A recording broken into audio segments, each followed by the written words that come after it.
در ناحیه واسه سمینار مشورت شورای اتفاقهای کسبه ناحیه برگزار گردید. سمینار با موضوع کدکس مهنت جمهوری تاجیکستان و رفت اجرای طلبات‌های آن در تشکیلات و مؤسسه‌ها و خواجگی‌های دهقانی از جانب کارفرما و کارگران بخشیده شده بود.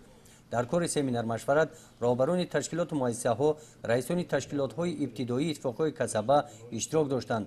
رئیس شورای اتفاقهای کسبه ناحیه واسه حکمت‌الله حمیدов اوید کدکس مهنت جمهوری تاجیکستان و تغییر الهوه‌هایی که سال‌های اخیر با آن وارد گردیدند معلومات داده رفت اجرای طلبات‌های آن را در تشکیلات و مؤسسه‌ها و ساحه اگروصنعتی ناحیه تحلیل نمود.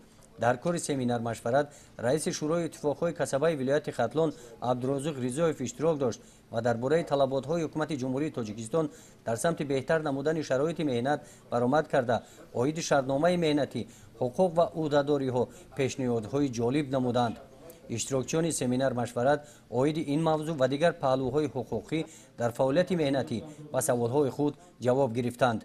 گزارش خواجه نظریف خدای نظر ظهور و از ناحیه واسه برای برنامه اطلاعاتی نوید.